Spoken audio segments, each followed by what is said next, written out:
I just got home. Well, I'm We're glad. live. We're live. I apologize to anybody who was waiting for us to come up. I was having technical difficulties, and I'm not a technical person, but I'm an accountant.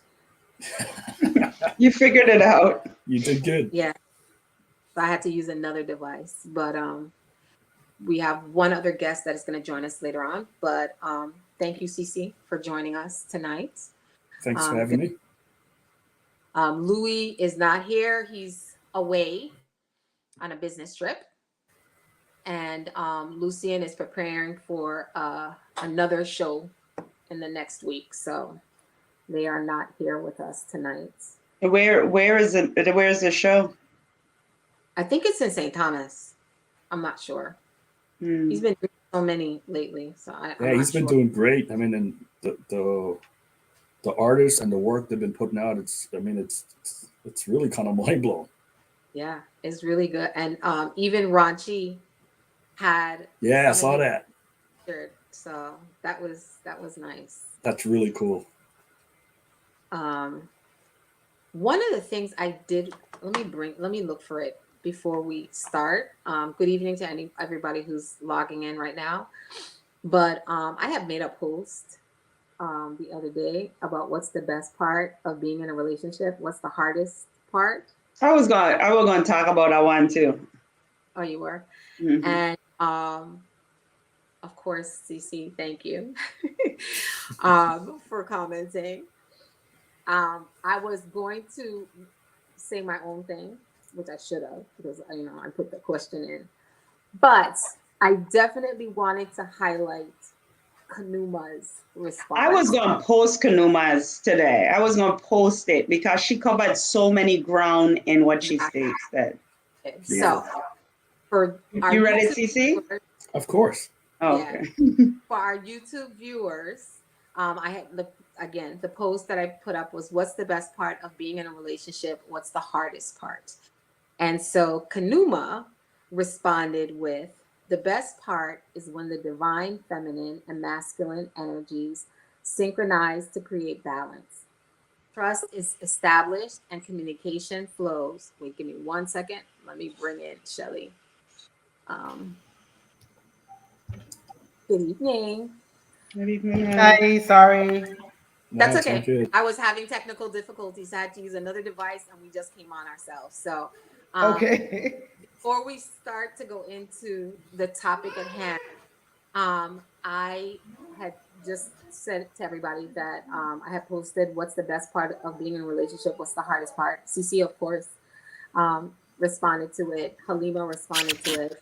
But I kind of wanted to highlight something that what Kanuma wrote.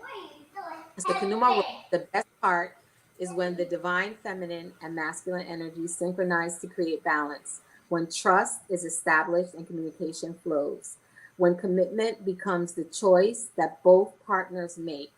I choose you. When healing is inevitable because safe space is created to see, feel, hear, and accept the other person. When acceptance of self and the other can make even their flaws beautiful. When love is not something a couple searches for, but it is something they become.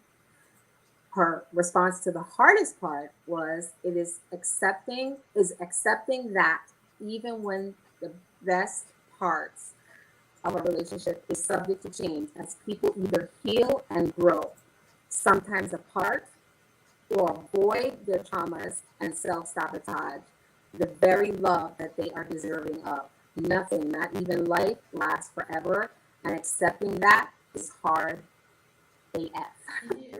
So there was a couple times when I wanted to put my own thing in, but I was like, but everybody's putting so many good responses, so it was kind of hard because I felt like I was gonna kind of be saying, and maybe in a different way, what some people were saying, but she covered so much. So I just want to thank Halima for responding, and of course, Cece. Halima had written something really good too. So for anybody who hasn't seen that post, go to the post and read and add a comment to that question. Great question, by the way. Excellent question. You know, Branchi is definitely related to me because he feels like, you know, we all are supposed to be aligned with someone. So I just thought I'd throw out, I'm going to be sending out some little questions ever so often. Was there anything that anybody else saw quickly before, since we're already late, that kind of like they wanted to say something about that was in a group or some posts that you saw on social media or anything? Well, not you, quiet. Yeah. Look, this was a week of really good questions. Really good questions. Do a lot more of that because we had a post that kind of went through that triggered some people, and I apologize for that. So I just kind of wanted to reiterate to everybody again that Love and Enlightenment is a group that's here to support and encourage healthy relationships while creating new legacies of love for yourself, for your families, for your children, your grandchildren. And we're just a group of people having discussions on various topics that sometimes you don't even think about, that either provoke you to do something about or gives you a different perspective so you can understand people a little better.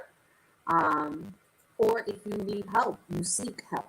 You know, one of the things we always talk about is there's nothing taboo about counseling. And some people just do it just because, you know, it's not a, and then you find out and discover things about yourself that you didn't even realize was impacting who you show up to be in this world. So it's really just having a conversation. So we want to be here to support one another, and we don't really want to encourage any posts that detract from that. So I just kind of wanted to reiterate that for anybody who was triggered by a post. So tonight we have Cece and we have Shelly with us as we discuss the mother wound, which is interesting because I didn't even really necessarily know about it or think about it, because as I found out in reading about it and looking at videos, it's a kind of a taboo topic because we talk about how fathers show up in this world and how it affects kids, and we kind of talk about mothers and daughters, but we really don't really talk about mothers and sons. And it is actually the first relationship, mother-son, mother-daughter, that forms. And so it was kind of interesting finding out information about it. Because again, there's many factors that shape how people show up in life. And this is just one of the factors for people. So, shall we? Sure. If I ask you what is the mother wound, what would your response be? What would the mother wound be? The mother wound would be the effects of trying to be the best, not realizing the effects that it has, and how it lasts for your lifetime. In the way that not dealing with your own situations and pains at the time, because we exist a lot of times, we don't live, and we try to continue to exist and not realizing that that leaves really, really bad effects. And like I always say, sex produces children, not parents. And so we don't realize that the parenting is not an innate thing. It's something that we have to learn to do. But learning to do it comes from us learning ourselves and recognizing that everything that happens is going to affect the people that we have become responsible for by having sex, which gives us children, right? And so a lot of times our good intentions have negative effects. And the mother wound is based on the good intentions that have had negative effects. True. I know one of the videos I had posted in there, there was a gentleman in there talking about like, and everybody, I mean, people say the 5, the 7, whatever. And one of his things that he said was, it's sometimes the trauma that a mother has herself been through and unknowingly at time projects it on her children. It's her unhealed trauma. Her unhealed trauma. Exactly. Right, but also the trauma from the conception, from the sex that produces the children, and how that happened, and how their body responds to that, and how that feeling that has impacted from the embryo all the way through, from the sperm, because the trauma from the male as well as the trauma from the egg coming together, and all of that trauma just passes on, and it continues to be a memory, because that's where everything that creates you as an organism begins. And so it starts to create all of the problems. You know what I mean? And sometimes it's not, we don't talk about a lot of stuff. You know what I mean? We dance around a lot of stuff. We don't want to talk about the things that we are not doing that's correct, because we are doing it out of survival mode. And it's not that it's not correct, it's just that we're going based on the information that we've processed and can apply. And so it's not, and I guess one of the reasons why it would be taboo is because you tried. You know what I mean? And sometimes, even though you tried, the effects aren't always beneficial in the long term. And single mothers, it doesn't even have to be a single mother, right? Because a mother in a two-parent home that is having traumatic experiences, and not the traumatic, like somebody, not even to domestic violence, but trying to balance stuff and not taking time to learn about herself or how she's going to manage herself. And she has 5 children, and all the children want time, and they all have different personalities, and you just need to find an order, and that creates an effect, and you don't see the effect until later on, when you were like, okay, well, I didn't realize that. And little people don't usually have the verbiage to express, nor do we listen to little people a lot of times. And so that creates a problem. True. It's funny that you said that, because I know we kind of talked about that yesterday. But I never, again, when you hear a word, I guess you affiliate it because of your experiences, right? So for me, when I hear mother wound, I didn't even think nothing bad about it. I just figured it's an unknown wound. Sometimes it might be known that you pass on because of whatever went on in your life, but I never even thought about it be starting from conception. And it's interesting because we do talk about, how you were when you were pregnant. And I say this all the time. One of my daughters, she came late, she talked late, she did everything late, right? And it's kind of like from the womb who she became, right? I wouldn't say late. She took her own time, because she didn't talk till she was like 2.5. And when she talked, it was full sentence. Like, I was like, okay, maybe something's really wrong with her, because the first one talked when she was 9 months. So how come this one is 2.5 and not saying nothing? And then like literally just started having full sentences, right? But she was the one that was late, that we had to make come into this world, but she probably knew. So I'm just saying, like, we talk about those kind of things, how we were when we were pregnant, but I never even thought about the actual conception itself could create that wound. So that was very interesting to learn. Cece, Trina, did you all want to add anything? Cece, you want to add anything, or you want to go last? Well, since how we're talking about mothers and wounds and conception, I probably should wait till last. Well, I'm not Trump qualified. I don't know if I'm qualified either. But all I'll say is the mother wound, I will not say I did a lot of research on this topic, because it's kind of traumatizing, okay? All this trauma talk, sometimes they just get you into a slump. But what I have noticed, and I didn't know there was a terminology for it, is the mother wound.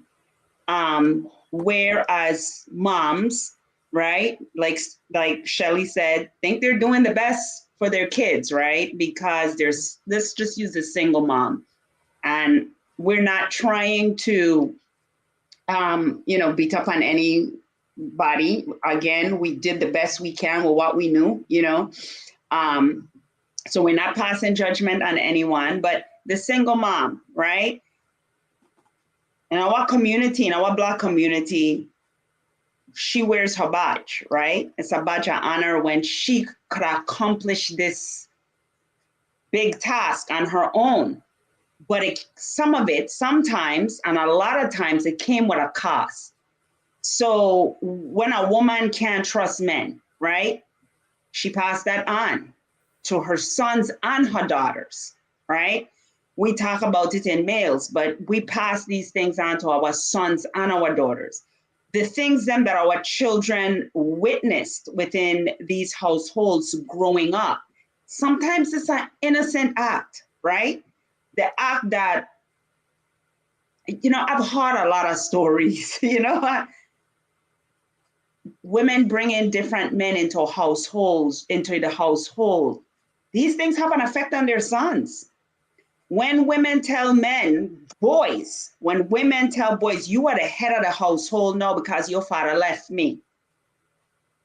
No boy should not be no head of no household. He's a boy, you know? But we do these things in our culture. They sound good. We don't know any better. So that's why we can't pass judgment. So we do the same thing. We just pick up these habits and we pass them on to our children, not realizing how it has hurt them. Then we in our community as a Black woman, we don't carry another level, right? Because we struggle within our own race with different things. So we're carrying a collective, so my grandmother was born in 1903, right? She was a slave. Her mother was a slave, right? Women not having power, not having a voice in the wall. Then you come into your home, you want to have some power, you want to have some control. You pass these insecurities, you pass these brokenness down onto your children. We're not aware of it. So to me, the only thing I could say about the whole mother wound is bringing awareness. I don't think healing starts with, Mom, man, you need to sit down and have this discussion. This is what you did to me. You know, if that's what you want to do and that's how you're going to solve your problems, fine. But I think where the true healing comes is us coming into awareness of how we were broken by certain things. And that don't mean we don't love our parents. That don't mean we don't love our mom. That don't mean that they were the cruelest people. It just means it is what it is. We accept that. We love them for doing the best that they possibly could do because that's what they did. And we learn from that situation to not pass that wound on. I've passed on many wounds to my children, and we talk about it now. Before we even came up with a mother wound, me and my youngest daughter were talking about certain things, and me and my daughters and me and my sons, and we were talking about this last night. You know, I tell my kids all the time, I have to stand in the place where I have to admit, yo, Mom did those things because I did not know no better. But I did pass a lot of things on because I just didn't know. But I was broken. I was broken in my relationship. I came in broken, I guess. I was in this relationship. I was with my husband from the time I was a young girl, and we both was broken. And we both caused a lot of damage within the relationship because we were not aware. And we were fighting over things that we had no clue what we were fighting over. He was trying to change me. I was trying to change him. But the fact of the matter was we was both broken and we brought that to each other. And then we passed that on to our kids. But it stopped. It stopped with us. It stopped with us. So I done, CC. You take the wheel. No, it's all all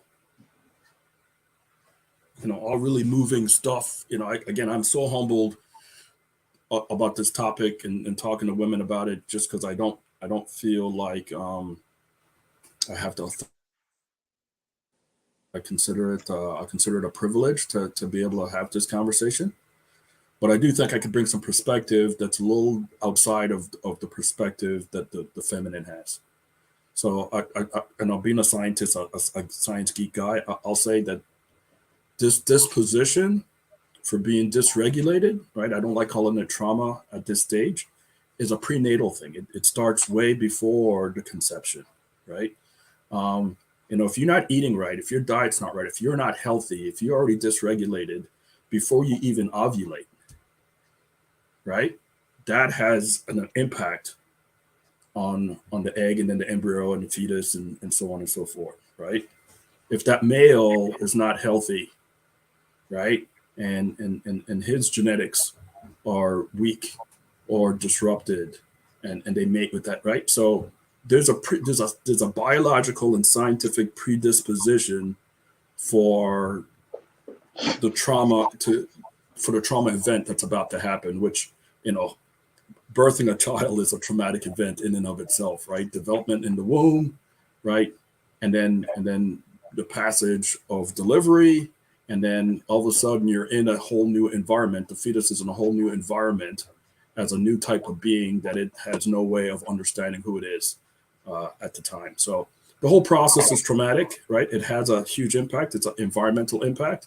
And then genetically, how you predisposed to that, right? One of the interesting things I keep learning about is, our genetics that are passed on from our parents are only 30% of our genes, right? It's only 30%. So 70% continues to get developed long past the biological conception. And I see that as opportunity, right? So this is why I think we need to work on the language a little bit to take some of the taboo out of the language, just because it's an opportunity, right? Now we can influence 70% of whatever disposition the child was when they came out. Although we can also impact prior to that, but just taking better care of ourselves, right? So this is where that whole self-love comes in, right? The more whole and healthy we are prior to even being prepared to procreate is another thing. And then the only other thing I want to add is there's a spiritual component to this, right? We are far more than just the biology or just the experience, right? We are a culmination of all these things. And so as we talk about it in an attempt to explain and understand what's going on, we tend to talk about just one component or aspect at a time. I'd just like to bring us back to the wholeness of it all, right? How all these things come together to constitute, what the event is and what the experience was like. It's what makes us all really, really unique individuals. So that's my input. Thank you. Grisette commented and she said, or when the sons of a single strong woman doesn't see the mother or grandmother show any emotion because they couldn't, as it was seen as a sign of weakness. So it causes the to grow up hard and numb to emotions, and therefore they face communication issues with their woman because they don't know how to deal with her emotions or feelings because it's foreign to him. Right. And that's why I say, like, this theory, topic, title, whatever you want to call it, right, is important to understand because, you always say, for women especially, you hear people say, how did your husband or the person that you're interested in, how is the relationship with their mom? And this is why, one of the things that I had read said, and for anybody who has never heard about mother wound or really thought about it, it has to also do with if the mom was there for you emotionally. Did she give you love and care and security? Did she allow you to speak up and express yourself, your emotions? Was she extra critical? I think that was me. Extra critical. Was she always was she not available because she was busy either with work or other interests? And again, not all single mothers or working mothers necessarily have a mother, exhibit a mother wound on a child.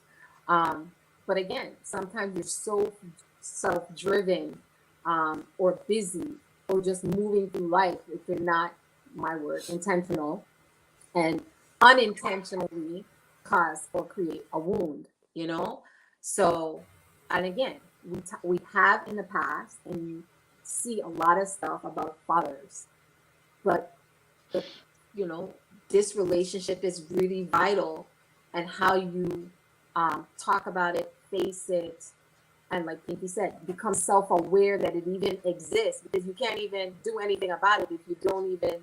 So if you didn't hear the word or you didn't think about it, what does that do for you? Not only just for you, but for your children, you know, and your grandchildren going forward. So I appreciate the set for saying that. Yeah. It's like I would like to add something. It's like what Shelley talked about, and in our community, it's not acceptable to go against the single mom, right? Because she is doing a big, hard job alone. But we have to become aware of what we're doing. Not because we don't feed children, we don't clothe children, and we get them someplace to live. That means we're doing an excellent job as a parent. It could, because you could abandon them. You could do, I'm not saying none of that, because my mom was a single mom. But we have to realize that the things we tell our children and what we pass on to our children in actions as well as words do have an effect and have a lasting effect. Like Grisette said, right? You grow up in a household where you have to be strong. Because as women, the thing about women too, and our women, right? But let's just use us, because I could only talk about us, right? Because that's my experience. You come from survival mode. We come from a survival place where we don't have a male to protect us, nor provide for us, right? Years ago, in my grandmother and my great-grandmother days, which these wombs have been passed on from grandparents. It's not just the mother, right? Because our mother was passed on from there. So, right? You in survival mode. You getting raped. These things we don't want to talk about, like Shelley said. These are things we don't want to talk about. But as a Black woman getting raped, have no power over herself, she had to be strong. She had to defend herself. She had to protect herself the best way she could, and she had to protect her children, her girl children. Oprah have done shows. I remember I saw somebody that mentioned the show when Oprah, I think I did Beloved, where she had decided it was best to kill her daughter, right? We don't understand that in our generation, and the children them behind us don't understand that. But there was a time in our history where women had to go through these experiences. It had an effect. It have an effect on us now. And so now I notice a lot, and Elani, we have a lot of men that's like complaining that the Black woman, she's too strong, she's too opinionated, she got too much. Yeah, we do. But what choices did we have? What tools did we have? We don't want to complain, but at the end of the day, if we are single moms raising our children, who's going to protect us? Who's going to protect our children? So we have to not be in our feminine energy. We have to be in this more masculine energy more so. What is the result of that? What are we passing on to our children? Let me add to that. It's not just a single woman, because you could be with a partner, with a husband, a spouse, whatever, and you still have to be that strong person in that relationship, or you're wearing so many faces that you can't show up 100% for each of your children, or even for yourself, because again, it starts with self, right? So you so busy doing everything else, you got these issues that you need to work on, but you don't got time to even work on it, or you don't have the knowledge that you need to work on it. And it's sort of like, when I was growing up, it's crazy because my mom wasn't that kind of person, but she was typical, do what I say, not what I do, right? And we now know that is absolutely not true, right?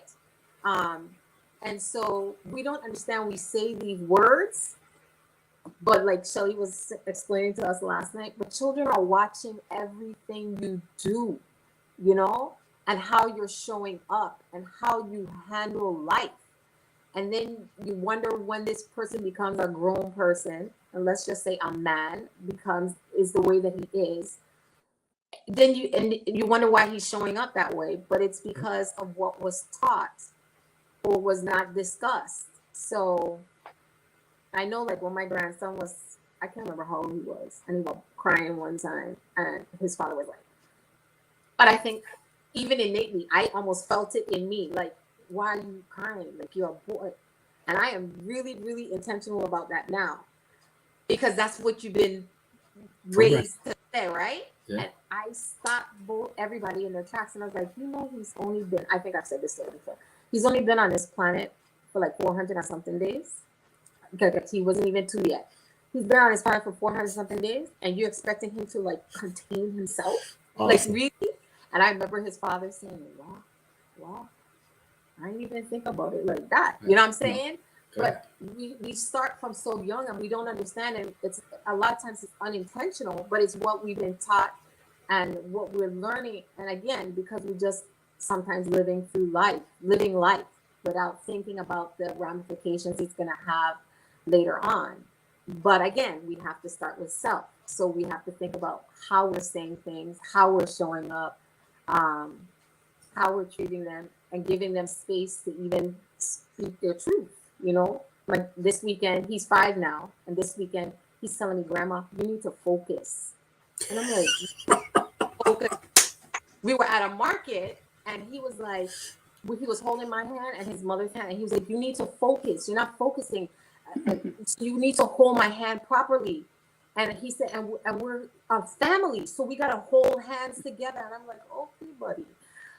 Long time ago, people would see that as like, okay, is this rude, or is this him being able to? But he obviously is able to. We're being intentional and making sure it doesn't anything comes off as rude or disrespectful, but he's allowed the space to be able to speak his truth. I actually think he was helping you. I think he was helping you, right? He was, because I was like, I guess I was off looking at different things, and he thought I needed to refocus myself. So I was like, well,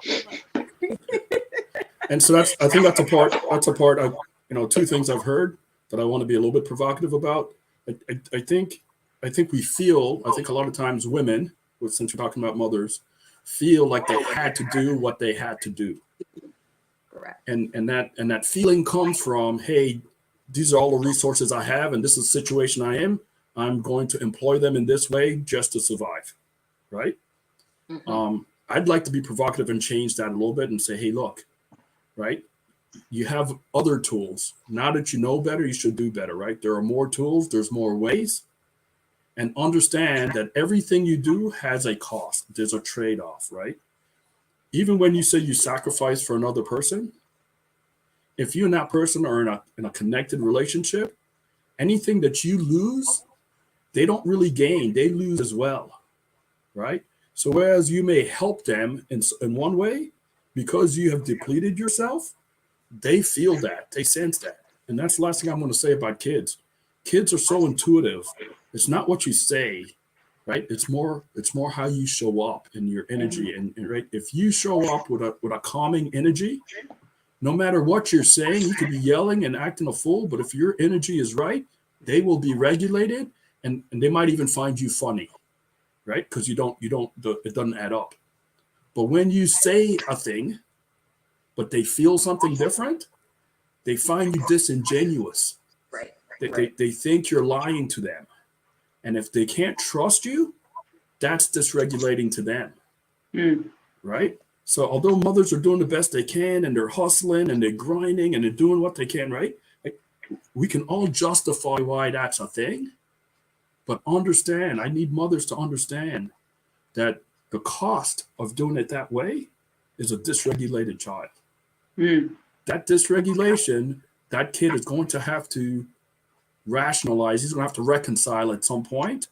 And until they do, that's going to exist in that child as a wound, as a trauma, as something that doesn't make sense, that doesn't add up, right?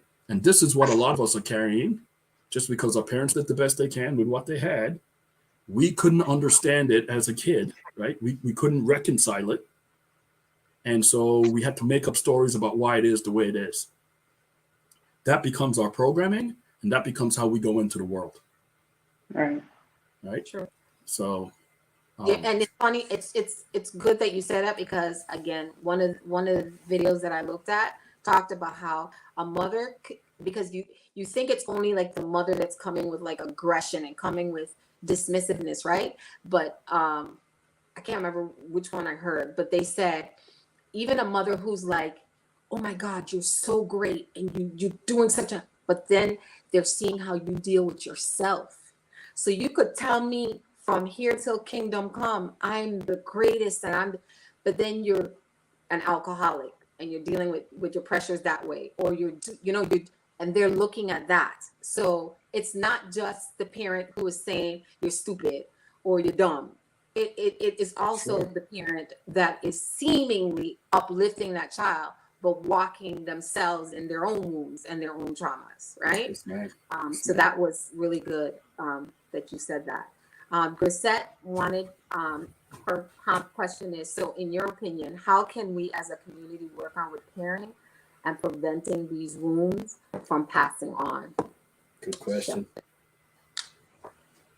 I would say start with compassion for ourselves first and for our parents. My mom, I love her. She did the best she could. She been in bad relationships, right? That wasn't of her doing. People will say, well, you make the bad choice. I don't get into that. It wasn't of her doing. If somebody shows up in your life, they sell you a story and you buy it, whatever. I'm not here to say you're dumb because you, whatever. She's been in bad relationships. They weren't her choice. She would not have chosen to be in the relationships she were in if she had known better. And because she was abandoned many times by her mates, right? She passed that on to us. You have to be strong, independent women. You cannot depend on a man because they could leave you any day. They don't leave you. They did, right? They left her and they married other people. It happened to her, right? So I was in a marriage with a mindset. That's not good to be in a marriage with a mindset. My husband was providing for me. He was putting a roof over my head. But in my mind, you have to be a strong woman. You can't depend on no man because it'll leave you. Okay? You gotta be careful what you're saying too, because what you're saying, the create, right? And in my mind, when Vincent died, he left me. He abandoned me. Gotta be careful. So Gisette, to answer your question, compassion. For your parents who just they did not know any better. And for yourself, because you didn't know any better.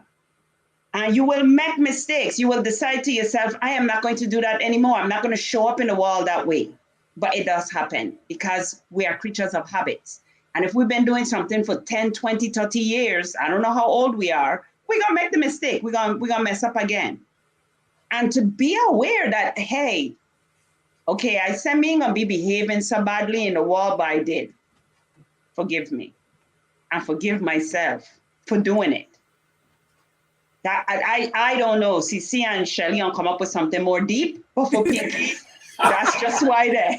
You know, that's just why there. Compassion and love for your parents and for yourself, and trying your best every day to do better. And if you ain't do better, I didn't do better. God, I always pray, God, help me to do better because I can't do better on my own. That's all I got. Shelly and Cece, you take it away to some deep levels. Why you got to be like, wait, whoa, what's going on Because here? we know we're going to Feedback. make notes and start writing down. Oh no, I can't take notes. I suck at that. I don't know where the echo is coming from. I'm sorry. But it's not necessarily anything deep or anything else like that. It's exactly what you said, right? It's one, not only compassion, but two, recognizing it. Recognizing when we are making decisions that we sometimes in hindsight call mistakes, when we're making decisions based on the need and the information that we've processed.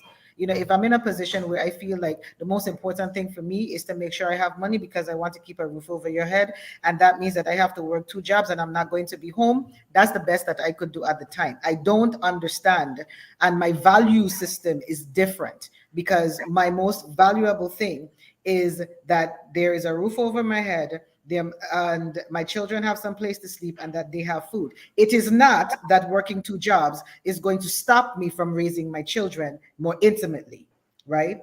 And so we have to recognize that when we make those decisions, it's not bad decisions, it's based on the need that we have at the time. Yes, it does have an effect, because if you're working 2 jobs, or if you're working and you're making X amount of money, the things that we run into that cause problems, well, I guess a little bit deep then, Pinky, since you have to go there. But if we're working 2 jobs and we grew up in a household where we didn't have, and now the reason why we're working 2 jobs is because we want a particular lifestyle for our children. The value is not on raising the children, is on us correcting our past. So we're living and making decisions based on past experiences, right? But we gotta recognize when we're doing the things that we're doing and why we do them, which means we really gotta look at it. Like, I mean, like we very well know that when our parents say, do as I say and not as I do, that didn't work. But then we said it. And we continue to say, and we know it don't work. Right? But we continue to say it because, like you said, not only creatures of habit, but we don't want to discuss the things that now become a scapegoat for us. It's easier for us to say that because we become, I heard a term used the other day. We become, we get peer pressured by the dead people, right? We get peer pressured by the dead people. The people that are long gone are the ones that determine what we do next, right? They're done gone now. And we know that what they did wasn't okay. But because it's easier than saying, okay, this isn't working and I need to figure out a different way to do this. But how do I do it? And say, I don't know how to do this. And so I got to try something else. You know, it's easier to just say, well, let me just do this. But the way that we get that done is to just pay attention, like literally pay attention, pay attention, pay attention, right? To ourselves, pay attention to why we're doing the things that we do. If we know that our family have a history of diabetes and we decide, everybody don't cuss me now, and we decide that every day we cook in rice and we cook in macaroni and we cook in potato salad, and we know that our family has a history of diabetes, and we know all of them things having starch, and we buy in soda because it's cheaper than water, we gonna have a problem with diabetes. So it's recognizing those things, right? It's literally being aware, paying attention, and then putting the new information, applying it. And application of information is hard, man.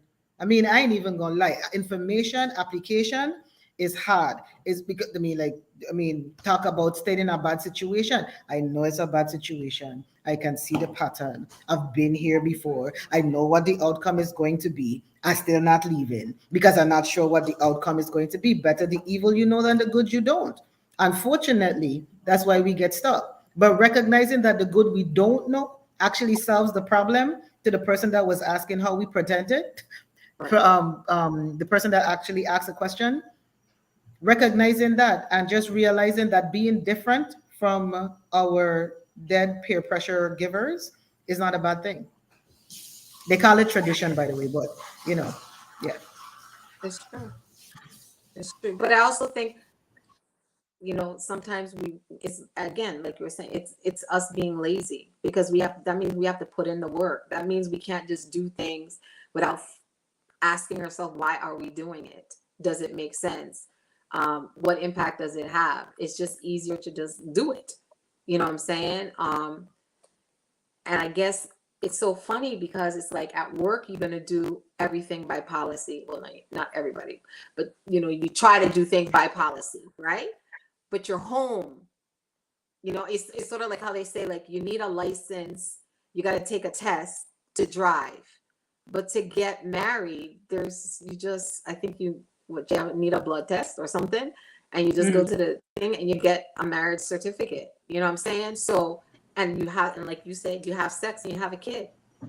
You don't have to take a parenting class unless somehow something happens and the child ends up in protective services or something, and now you got to take classes, right? But there's no book and there's no requirement. But that's like one of our most valuable assets, contributions to this world, and we don't think about what we're doing and how it affects our children. And we are. Where is that coming from? Okay, we are our greatest asset. We just never recognize that.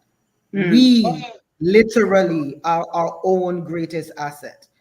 We have the tools, regardless of whether we can apply all the information or not. Our survival instincts, the information that we have processed, the learning that we have done, makes us our greatest asset. We know what we can handle from what we can't handle. We just have to be willing to not live in the evil we know and move on to the good that we don't. Even if the good that we don't doesn't turn out quite as the expectations that we have, is accepting the fact that information is something that's supposed to change you.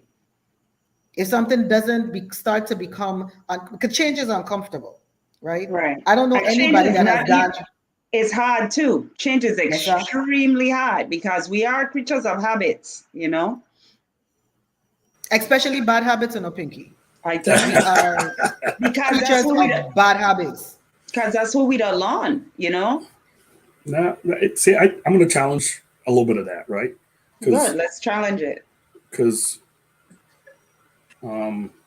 there's we do what we like, right? Debbie used the word easy, but it's really not about easy. It's about what feels good.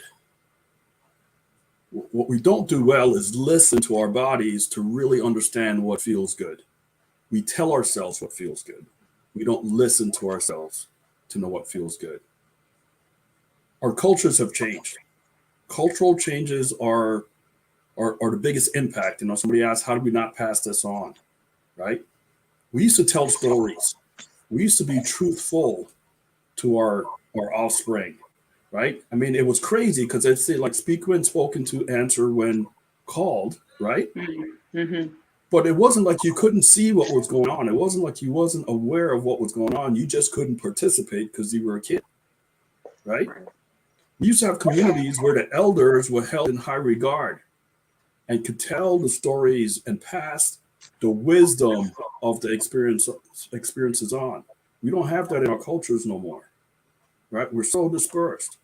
So, you know, part of the not learning from our lessons, part of missing the information and not being aware of the information is we don't teach each other anymore. We don't share and connect with each other like we used to. I'm not an overtly religious person, but religions and churches still exist for a reason because they continue to pass on a legacy of lessons. Whether you buy into those lessons or not doesn't matter, but those lessons have staying power because they continue to pass it on in a very traditional way. All of the ceremonies that we celebrate, every ceremony we celebrate has a purpose. That purpose was to teach and pass on, right? And I say all that to say this. If we can take the shame and we can take the judgment off of the outcomes, I think we'd be more willing to share the information and what we've learned. But when those things come with shame and guilt and judgment, when we punish those things, nobody wants to be identified with those things. And they're sure as hell not going to repeat them and pass them on. Right? And so as long as we're holding judgment on single mothers, as long as we're condemning deadbeat dads, as long as we're hating on our parents for them doing the best they could, we're not going to take the time to learn. And again, I am speaking from personal experience here. I hated, and that's a strong word, my parents for a long time, right? And I was so consumed with the destruction of my parents that I didn't learn, I didn't pay attention to the things they were actually trying to pass on and teach me. Right? It wasn't until I reconciled that anger and that rage and that hate was I able to look at my dad and saw the many things he passed on to me that were beneficial and useful to me today that I am proud to be of like. Right? Like my mom taught me the divinity of femininity. Right? She was courageous and brave in a very ugly situation. And I didn't understand why she continued to put herself in that situation, to have to be brave and courageous. I understand better today because I'm not carrying, right? I've resolved some of that wound. right? I resolve enough of that wound to find the goodness in the information and the lesson being taught, right? Now, I want to go back to one thing. As a kid, right? This is not a cognitive exercise for us. We're not saying that's a good thing, that's a bad thing as a kid. We're feeling something. We're feeling something. And when that feeling ain't right, that's what causes us to feel disrupted when it doesn't feel right, right? I have an adult son, my youngest son, he's 30 years old now. He's a mama's boy and proud of it. He's a man's man. He's a big sports athlete, basketball player, ladies guy, and all that, but he is a mama's boy. And one of the really interesting dynamics is when his mother's disrupted, when she's upset about something, even when on a rare occasion when it had nothing to do with me. When his mother's disrupted, he looks to me. He looks to me. Why is mom disrupted? What are you going to do about it? Right? How are we going to fix mom, dad? I'm like, yo, I can't help you. And he's like, but mom's disrupted. How can you just sit there? Right? That's when I started to pay attention to that dynamic. He feels disrupted when she's disrupted. Right? But think about it. Think about it. My dad was never in our household. My mom was a single mom. But when my mom was disrupted, I blamed him for his absences, for him being absent. And when my mom made excuses for him, which she always did, I was like, there you go, making excuses for him, you know? He was never in the household, but I still was looking towards him to solve the problem. That's an unconscious behavior. It is. It is. And it's so prevalent. But it's the disruption that causes that. As long as you're disrupted, it's going to be very hard to decipher the information Shelley's talking about. It's going to be very hard for you to get to a point where you says, okay, I misinterpreted the information. How can I interpret this information differently to get a different outcome? Right. First of all, as a kid, you're just not mature enough to have those tools, right? You don't have those tools in your toolbox. Secondly, even if you had the tools, but you're so disrupted, it's hard for you to process cognitively, right? What happens when you get in a disrupted state, when you get in that fight or flight mode, one of the first things that's shut down is your frontal cortex. You're thinking. You don't need that. You're trying to survive, right? And so that's what happens automatically. Now we've evolved some, right? Habit is what kicks in. It is. We react instead of respond. Right. Right? Those reactions usually lead to outcomes we don't desire. So we call them mistakes. And then when we get regulated, we're ashamed of ourselves for reacting and not responding. Right? And all of a sudden we're being judgmental and we're being hard on ourselves. Right? And then we don't want nobody else to know that we're like that, even though everybody else is like that. Right? And all of a sudden now we're starting to be pretentious and we can't show up. Right? It just perpetuates. So, the part about that is when there is a need. And we point the finger. Like, really? That's how you behave? When we ourselves know we do the same thing, right? Because anger, nobody is loving and kissing nobody and patting nobody on the, oh, you sweet loving person. And they're angry as hell, right? Correct. So this is why it starts. This is why it starts with self-love. Right. Right. So to answer the community question, it starts with self-love. We have to resolve ourselves at the singular level if we're going to be able to perpetuate a community of healthy people. Right. If we're going to start interacting in a healthy perspective. So that's really what I want to say to that question is, it starts with showing yourself the grace and compassion. We talked last night. I use the term grace because there is a pivot point. There's a point where you become aware and you're regulated enough where you can say, you know what, I can do better. I can't change what happened. I have the information. I can do better. I call that the grace point or the pivot point. When you can look at yourself and get to that position, now you can start showing up differently. You can start showing up better. That's not to say you're not going to continue to make mistakes. That's not going to say that you're not going to continue to do things that have adverse effects. It just says now you can best apply yourself with the information you have in the moment at the moment, right? You can optimize your ability to process. And that's the most we can ask from anybody, right? You hear the saying all the time. Do your best you can when you can, right? Just do your best every day. Be a better you tomorrow than you were today. That's all anybody can ask. You're only in competition with yourself, right? Can you be better tomorrow than you were today? That's what all that talk is about, right? Show you in the moment, stay with the information, and make the best decision that you can. I wanted to add to what you said, Cece, and I don't know if you recall when you remembered that point. I remembered when I always tell young people, my kids especially, I was blessed that my mother lived a long life, right? My mom died recently, and 3 years now. And when in my youth, in my 20s, it wasn't until about 30-ish plus that I got to that point where you mentioned earlier, where I could look at my mom and I could say, wow, because for those years we were fighting. Oh, mom, you didn't do this right. You didn't do that right. Blah, blah, blah, blah, blah. You know, and that hurt my mom, you know, and again, you do what you do. But it wasn't until I was 30 that I realized, but my mom came from this, that, right? Of course she showed up this way. And even with my dad, now it maybe took me till I was about 40 plus to get to that point with him, right? Where I was like, and even with Vincent's parents, I had to look at where they came from, the cards that they were dealt in life. And so when they showed up a certain way, I was like, this makes sense that they would show up this way. But the thing about it was, what hit me was, they showed up so much better than their parents before them.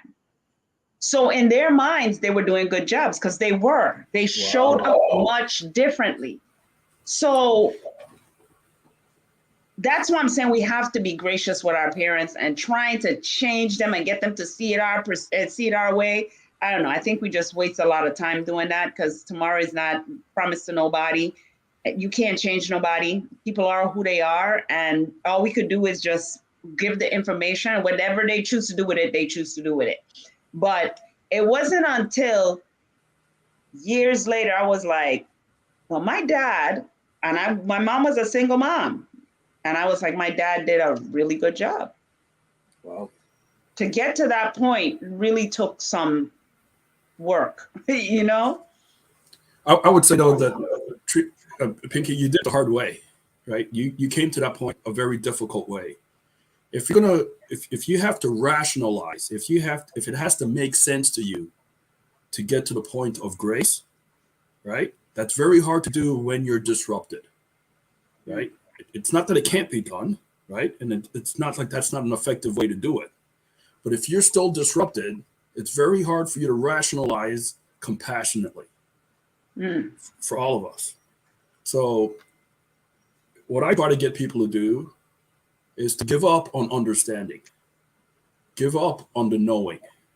It is what it is. You can't change it anyways, right? It just is. And allow yourself to be okay with it being just is, so that you can move forward in grace, right? You don't have to justify it. You don't have to justify your mom. You don't have to justify her behavior. You don't have to justify her why. And this is the burden kids carry that makes it disruptive for kids. They feel like they must rationalize it. And unfortunately, too often, they embody it. They blame themselves somehow, or they hold themselves accountable for not being able to make a different outcome. That was the one thing I didn't do. Yeah, but a lot of kids do, right? A lot of kids do. Yeah, but a lot of kids do, but I ain't blame myself. I think your mom did an amazing job making sure you didn't, by driving this whole, you got to be independent. You got to be, she was really protecting you from her, right? By being independent and being strong and being right. And so boundaries are important, but we can't make those boundaries walls, right? And so kids have to, adults have a hard time understanding that, How do you teach a kid that? Right? How do you teach them you still matter? You're important. You're an entity of your own. You don't own me or my responsibilities. Yet, you're part of this bigger connected thing that you're feeling. Right? We can't even articulate that to ourselves. How do we teach that to our kids? Right? And this is a disruption they're feeling. They're like, I'm feeling this thing. You're telling me this one thing. Yeah. Right? You're saying you're doing this one thing, but I'm feeling this other thing. I feel dysregulated. I got needs not being met. But you're telling me about how you're putting a roof over my head and you're feeding me. I ought to be grateful. Right. Well, I don't feel grateful. I feel like I'm alone because you're distant. Right? So yeah, I got a roof over my head, and yeah, my belly full, and yeah, I got a place to sleep. All important things. But why am I existent? To feel lonely? I'm existent to feel isolated? Right? We have to be conscious of this and understand that the sacrifices and the things we're doing to support another, if it's not meeting their need, it's disruptive. It's a trauma wound. Right? And this is where we have a responsibility to each other in terms of connection. Right? And it's a tricky ground, right? Because you want to teach them for 7 years, you want to teach them how to be individuals. You want to teach them how to set their boundaries and identify with self so that they have some autonomy. But just know that they're feeling like they're connected or like they're disconnected. And you got to pay attention to that wound as well. Right? But So, isn't that normal in life though? Like it is. It is. There's no good or bad. It just is. yeah, yeah. Because when we're growing up and we're going through all these things, or when we're going through anything, we don't have to be growing up. We could be adults and we're in these situations, right? We feel alone. We feel like this is just, it's like an isolated situation happening to just us. But if we know that, yeah, I think maybe that's what, maybe me and Debbie trauma bonded. We did. I don't tell you that. I told you that. Yeah, you know, because we had so much things in common that, you know, but we kind of knew we weren't going through it ourselves. Right. So knowing that you're not, like, even children, like knowing that they're not in this alone, it's not just happening to them, does that help them deal with? So I'm gonna let Shelly run with this because she's got a real good talk on this. But recognize what you just said. Trauma bonded, right? So now we must identify with that trauma because the community that we found to not be lonely identifies with that trauma. So now we go into relationships that perpetuates that trauma because that's where we feel a sense of community. You want to know why we keep getting into relationships that are unhealthy, that continue the legacy of the trauma? Because it feels like home. It's like Shelley always says, what is it, Shelley? Something the bad we instead of the good. Better the evil we know. Better the evil we know than the good we don't. Well, I messed that up bad, my son. What? Well, my piece. I couldn't even get a first sentence out. But that's what you're saying, Cece. That it's a dynamic that we must be aware of. It is a dynamic, and here's the problem: when that's a marriage, and it starts out like that, as we evolve and grow, as we start to heal our wounds, guess what?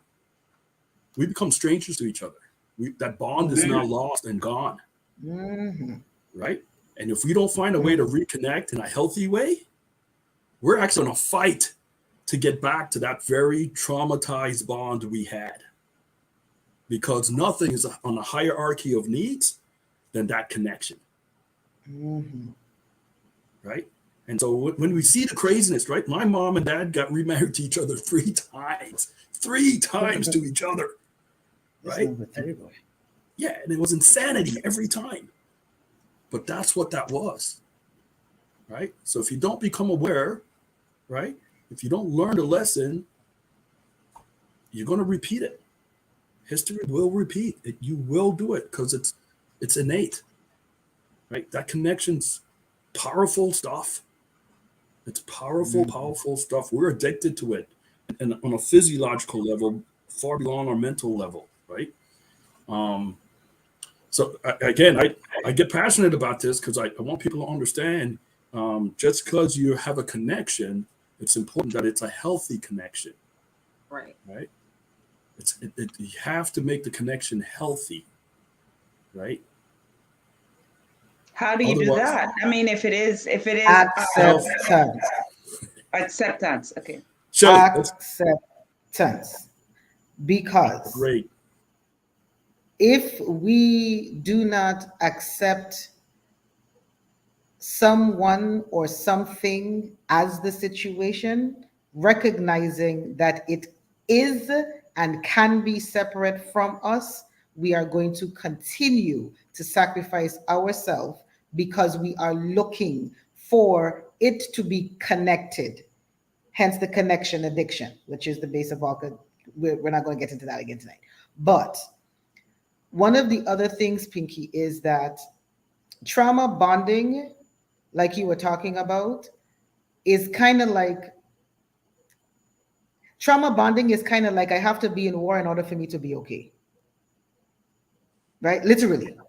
Like I have to always, which is the reason why, and this is a personal soapbox, I dislike with a passion when people say haters motivate me, because it means that things have to be bad. Somebody have to be vexed with you. They have to be jealous of you. They have to treat you bad, talk about you, and they have to make you their focus in order for you to succeed. If you need negative in your life to succeed, you are not going to succeed well, because when they stop paying attention to you, then what happens? Now, you Right? just give me anxiety when you just went down that I list. Literally, I could sorry. feel my I heart going. I was sorry. like, why we need, I never even heard the terminology before, but I was like, why we need haters? Okay. All Right. right, go And ahead. and the other thing is, when you were talking about, being alone or having to do it alone, here's a thought for you to process. In your head, you are always alone. It doesn't matter who's in the bed with you, who's in the house with you, what the Hmm. conversation is, you are always alone. Accepting the fact that you are always alone is the first part to understanding that everything else is going to be based on whether or not you have peace in that one place. If you have peace in your head, which is where you're always alone, regardless of who's in there, the best information that you can put into your head is what is going to maintain all the rest of you. And it's not really difficult once you understand that you're always alone, because we can share thoughts, but we'll have differences of opinions. Right. Because our life journeys are different, we're going to have a difference. There's going to be a difference. And recognizing that somebody, and it goes back to the other thing that I always say, I'm really gonna put that on a t-shirt, right? Other people's opinion is for information, and it's not information for me about me. It's information for me about But them. then, It is not confirmation or validation for anything that I do. If that's who Hmm. you choose to be, I'm okay with that. My amen. only decision at that point is, do I want to deal with it or not? Just Right. so. And if I Just don't want to deal with it, we gonna be friends from a distance. I could love you from over there. okay. I can't love you from in here, because in my head, I need to be at peace. And if every time I move, I have to wonder, well, what's she gonna say? Oh, I can't say this because she's gonna get offended, or I can't do this because, and I cease to be myself, then I'm not setting myself up for anything positive. I'm not going to grow. I'm intentionally stagnating myself because Hmm. the information that I'm processing is telling me that this is not a good idea, and I'm rationalizing it because I want to be connected to something that I know is attached to the part of me I'm trying to get away from.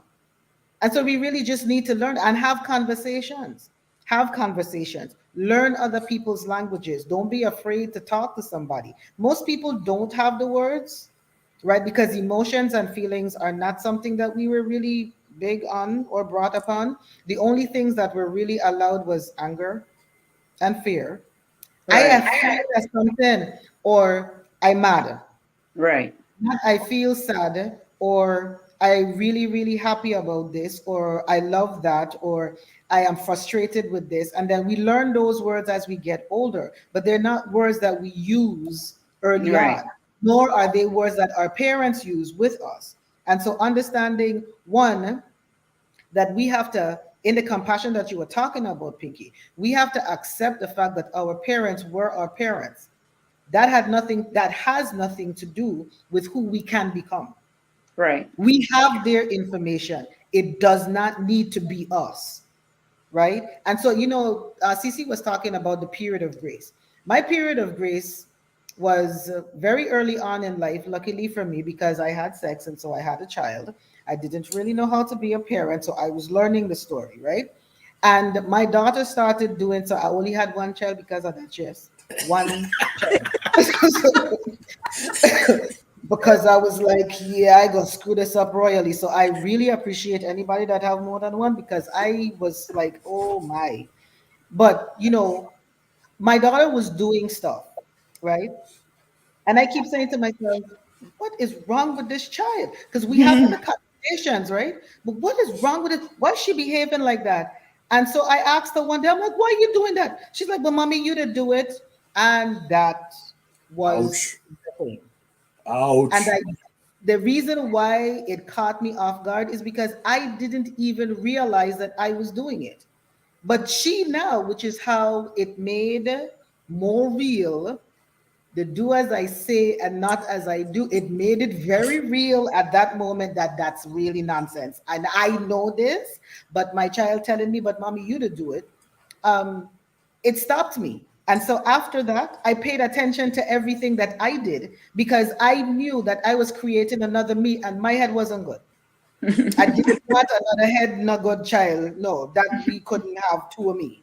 You know what I mean? Because then she was doing things based on what she saw me do because that was Mm. her information. I was doing it based on things I had experienced. She doesn't have the information about the experience, right? So she really doesn't know what the basis or the root cause of the decision was for me to do the things that I was doing. Then I had to figure out, well, why something from 10 years ago still affected me? No, so much so that it messing up my child. I mean, how I can't do that. I can't, and I couldn't continue. And so I really said, Wow. okay, let's But pay attention. I like what you said because like we to me we parent unconsciously, like you Uh-huh. said, and we do things we saw, but we also do things that we were taught to do, like our parents taught us or our grandparents. Like I remember my sister Deidre was telling me, "Oh, but Mama said you must always do something." I can't remember what it was. I can't remember what it was. And I said, "But Deidre, Mama was born in 1906. We ain't 2022. That don't apply." Like unconsciously, Mama said do this, so we should be doing this. And I was like, but Deidre, that don't apply to us right now. Like it's a whole different world. We need to wake up, is what I'm trying to say. Like, Pay But not only attention. that, we also do the things we decided, right? So we still employ the same strategies we used as a child later right, on, right? And this is where that talk about your survival strategy, your survival skills aren't your thriving skills, right? Absolutely, you should develop whatever skills you need to survive if you're actually in a threatening situation. But as soon as you're out of that threatening situation, you have to know, you have to have the information that that same strategy has to be left for survival situations. You're now ready to thrive. You have to have a different strategy, right, right? I mean, my experience on that was the way my dad treated my mother. I swore I was never going to be that kind of human. I was never going to cheat. I was never going to hit. I was never going to abuse my spouse. long before I even knew what a spouse was, right? I was 6, 7 years old, but I had such hatred for this human that I decided then I was going to be anything but that human, Right. right? And so I get married, and I'm telling my wife with conviction, there's no way I'll ever cheat on you, and it ain't got nothing to do with you, right? And I'm proud of myself. I'm thinking she should feel good about this, right? And she's like, why does that matter to me, right? What is it about me that says you will honor this promise to me? Or CC, there is much worse things that you can be doing, which you were Absolutely. doing. Absolutely. Which I would assume, I don't know if you were, but when I say that, I mean even on a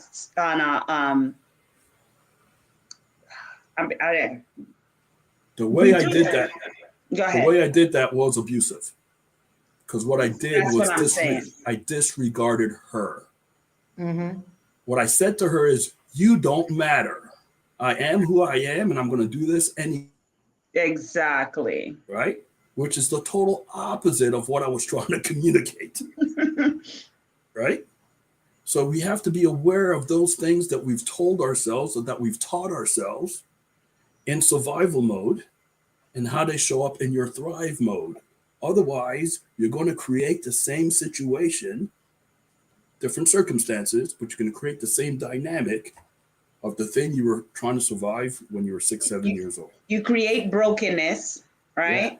The disconnect. And you're wearing it as a badge of honor. Badge of like honor. I never cheated on my wife. And I mean, me and Vincent had the argument all the time. I was like, you do so much worse things. Let's go freaking cheat. Like crazy shit like that. You know, I ain't gonna lie. And I'm like, you do. But isn't it sort of the same thing where women have this empowering thing to say, I'm independent and I'm doing all of this on my own, but you're stressed out trying to do it all. You know what I'm saying? So again, yeah, it is the story we've sold ourselves and what we think we're doing to protect ourselves. But in the end, we're not only hurting ourselves, but we're also hurting those who are attached to us. But the other thing is, and here is a thought. What is the purpose of saying it? Really, when you think about it, right. But when you think about it, the mere fact that you have to say it means that you're not, right? If I have to keep reiterating something, I don't believe it. Right. Or else I wouldn't need to say. You don't walk around saying, okay, I have hair on my head. Because you know you have hair on your head, right? If you have to keep saying something, or if you have to put it out there so that other people could notice it, is because there's an insecurity about it, right? Yeah. When No, you and for absolutely. me, a lot of times when I look at people and they're in, especially if I'm looking at the dynamics between two people, right? Even in public, right? Because I like to people watch. People are the most interesting things on the planet, right? You look at them and one person's very, very calm and the other one is very whatsoever. I'm like, ooh, boy. And they're just going to look at them continue doing this, because when they're done, they're going to get up and walk up, and then I start the countdown, right? Because I know that this person is like, they're lying, they're full of it. I don't need to deal with this anymore. And without fail, it always happens. The other person gets up and walks off, right? Because the drawing of attention to yourself and to what you want people to believe about you always shows the disingenuity behind it, right? Because you're not. If you have to say, your lifestyle should show that you're independent and taking care of yourself. Your lifestyle should say that your self-esteem is high, not just your self-confidence, right? Your lifestyle, the way you live your life, your comfort, your peace of mind in the place where you're always alone usually tells the story. You don't have to say it out loud. When you feel the need to, you gotta check yourself. The truth is, and it's on the flip side too, right? So my issue was insecurity, right? My issue, why did I have to say that? Well, Exactly. I wanted to ensure that she knew, right? I wanted to make sure that she wasn't thinking or feeling like I was doing something promiscuous, right? Maybe I She didn't thought tell she you had a that, so reason, right? But that was my insecurity, right? That wasn't her. That was my insecurity, right? But what it really said was, I don't trust her. No, what it really said is, you don't trust you. And she was like, if he don't trust him, why should I trust him?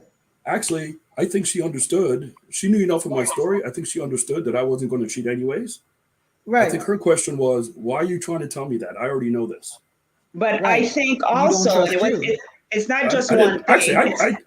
I actually trust I you. think I feel that you were looking for her approval and Validation. her validation Yeah, yeah. because you lack that within your childhood. That's a part of your insecurity. You lack that in your childhood, and now you're looking for it from your mate, right? It's all everything you all said, but then there is Yeah. also additional things to it. I And was that's the absolutely thing, it's insecure. like, The last thing I want you want to insult me? You want to hurt my feelings? Compare me to my dad. Right. You Because really the want to piss me separation's off? not there. Compare me to my dad. And while oh I've yeah, reconciled a lot of that, you really want to hurt my feelings? Compare me to my dad. Right? You can do a lot of things to me, and I can shake that off. But the minute you start comparing me to that kind of an individual, and he's not even around anymore, and I love him, and we've reconciled, but you really want to get to me, compare me to him, right? Let my The kids image you tell had me, of him. yeah, the image, that's a good point. But let my kids say something about me that I had thought about my dad. They could literally crush me. That's my gap. That's my insecurity, right? Right. And so I know this, right? So when they say it and it stings, I know that I still have that wound, Right. right? and, And then and last night you asked me a mistake, what I would use as an example of a mistake. That was one. I made that mistake one time. I never made it again. which mistake? I compared, Uh, and the response that I got, I could sense that it was a very painful. I was like, that was a mistake. And I was like, wow, never did that ever again, because but, I had no idea. but did you ever? So you say mistake, right? I think what you did, and so one of the things I do want to point out is kids are The beautiful, and mistake, it's Trina. Yeah, it was a yeah, mistake. I had no idea. I the never did it. I kids never are did it again. I didn't kids. know that that would be so hurtful to. Right. Right. So it was just not your intent, and you felt bad that it was that kind of result. But kids are great at reflecting. Like Shelley just said, kids are great reflections, and they resonate with us because we see them so pure, right? We don't see Mm, kids resonate reflecting back to us from themselves. We see them reflecting back to us in a very pure way. But the truth of the matter is, all of our connections, all of our relationships reflect back to us. They reflect something of us. They also transmit a lot of themselves, but they do reflect back to us. And Right. so sometimes you just got to sit with that. When you're getting something from a relationship, whether it's a friend or a parent or a family member or intimate spouse, some of that you getting back is a reflection of something you're putting out, mm, right? And sometimes you just got to sit with that. But again, if you can get to the point where you just accept it for what it is, not Right. be dysregulated by it, accept it for what it is, accept it for information, knowing that you have the autonomy to process it any way you want after that, I think it can become a healthy experience, right? So my whole point there is I don't want to be tippy toeing around each other, not reflecting back and not being authentically wounded, right? That's fake. That shows up. You're not going to be able to do that authentically, right? And people will see right through that. But we have to be able to receive the information without embodying the information, without using it as what Shelley says, affirmation or confirmation, right? It's just information, and then choosing what we do from there, right? Right. That's really how I deal with, whenever I see my dad reflected back on me, I just have to accept, hey, he's my dad, and that's just the way it is. And now, what do I do not to project that? What do I do yeah, not to resonate in that, right? And so and that's where the grace comes in, right? Because a lot of times in a moment, I don't know what to do, right? A lot of times I feel like I've done everything in my life not to resemble this man. And yet somebody out of the blue comes along and reflects it back to me, right? So I'm angry, I'm hurt, I feel exposed, right? I got all those feelings going on. I got to sit with that for a little bit. And right. then I got to say, okay, let's try this again. right? Let's go and try this again. Maybe there is something I'm doing that's just like him. Turns out there's a lot of him in me, right? I show up, a lot of people now say, hey, your dad used to, or you just like your dad, or you just, right? And I have to first sit with it and see if I'm okay with that, right? Yeah. So, Yeah.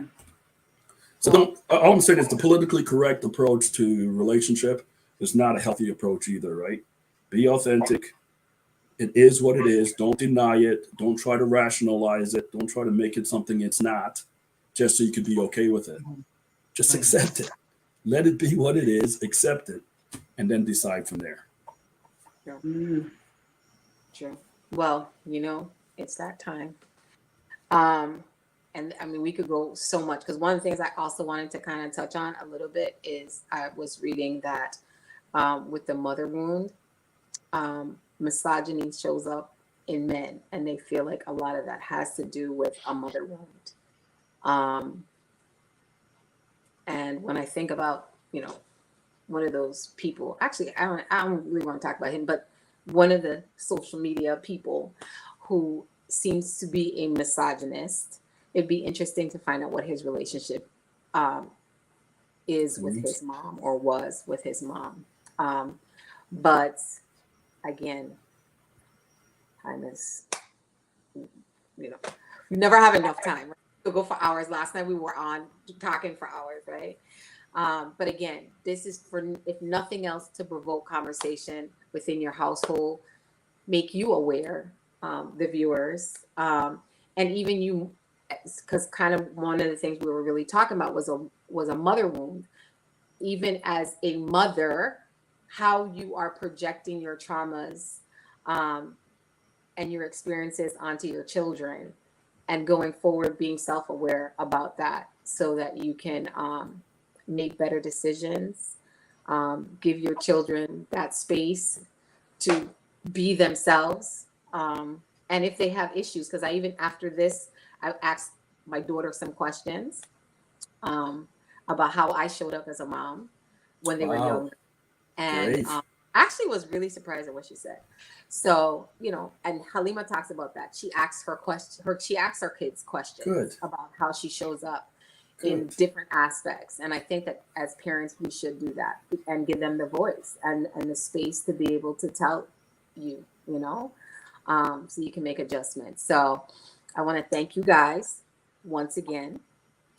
I also want to thank the viewing audience. I didn't get to all of the comments that were written, so I'm going to try and address them when we come off.